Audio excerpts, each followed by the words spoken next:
और सभी पत्रकार गण साथियों, सबसे पहले तो मैं इस शरतोत्पाल को मुबारकबाद देता हूं जरूर नहीं।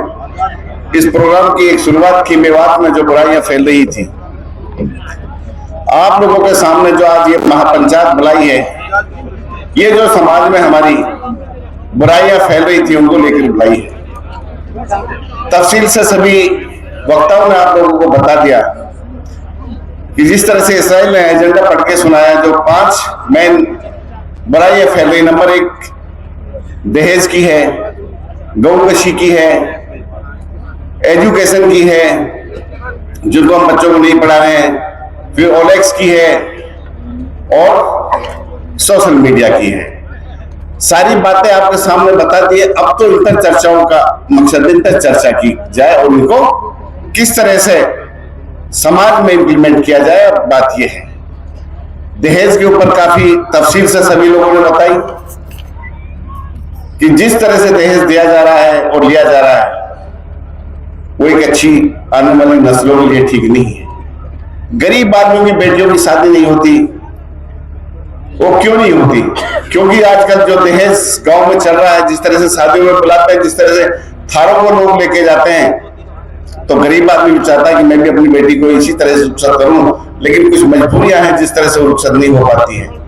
तो इस पे चर्चा की जाए कि इसको कैसे खत्म किया जाए, इसमें किस तरह से लगाम लगे। जो अगली हम जो महापंचायत रखेंगे वो चर्चा के लिए होंगी और एक कमेटी बननी चाहिए। वो कमेटी ये फैसला ले, उसके बाद सब कमेटी गांव में बनानी चाहिए कि जिम्मेवारी होनी चाहिए। ऐसे नहीं काम चलेगा हम यहाँ बैठ के नहीं फैसलों ले लेंगे। गौकशी की ले लो, जिसकी वजह से हम पूरे एनसीआर के साथ साथ हिंदुस्तान में बदनाम है। क्या जरूरत है इस गौकशी को करने की? मैं तो ये कहता हूँ कोई भी गौकशी के इस पर चर्चा होनी चाहिए गांव में। सरपंच की मौजूदा आदमियों की ड्यूटी लगानी चाहिए। मानता हूं सरपंच एक जीता हुआ होता है, हारा हुआ होता है। जीता हुआ सरपंच मदद भी करता है प्रशासन की, तो दूसरा वाला बोलता देखो वो किसी को दी थी ना, यही तुम्हारे खिलाफ है ना। हमें ये चीज भी खत्म करनी है। उसका सोशल बायकॉट भी करना चाहिए जो नहीं मानता है। हम बच्चों को नहीं पढ़ाते हैं।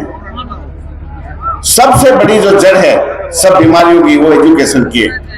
यदि गांव में ये हमारी कमेटी सरपंच की ड्यूटी लगाएंगे कि हर गांव में कोई भी बच्चा अनपढ़ ना रहे, स्कूल उसका एडमिशन होना चाहिए। आने वाले टाइम में जैसे जैसे बच्चे बड़े होते जाएंगे, एजुकेशन की उनको लत पड़ती जाएगी, तो ये चाहे तो ओलेक्स हो, चाहे दहेज हो, चाहे गौकशी हो, चाहे नशाखोरी हो, ये सब चीज खत्म हो जाएंगी। मैं ये कहना चाहता हूं कि हम सबको इस लड़ाई में एक साथ होकर लड़ना है। ईसाई साहब ने कहा कि नेता कोई शादी में नहीं जाएगा। हम तो ये कहते हैं कि बिल्कुल नहीं जाएंगे। ये हमारे भाई हैं जो बैठे हैं, ये नहीं बुलाएंगे तो हम इस मंच के माध्यम से कह रहे हैं कि बिल्कुल भी किसी भी सूरत में हम नहीं जाएंगे। जो भी आप ड्यूटी लगाओगे, जिस भी मकसद पे, चाहे दहेज का हो, चाहे नशाखोरी का हो, चाहे ओलेक्स का हो, चाहे बच्चों को पढ़ाने की एजुकेशन की बात हो, उन पे हम पूरा खड़े उतरेंगे।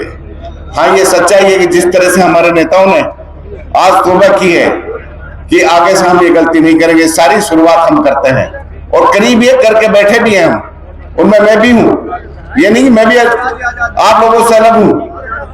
खूब गाड़ियां लिए, 3-3, 4-4 गाड़ियां लिए, खूब नोट लेके आए हैं।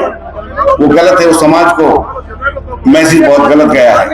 और इंशाल्लाह उम्मीद है कि जो हमारे भाई ये नेता हैं, जब हम सुधरेंगे तो हमारी जनता इंशाल्लाह उसको जरूर अमल में लाएगी।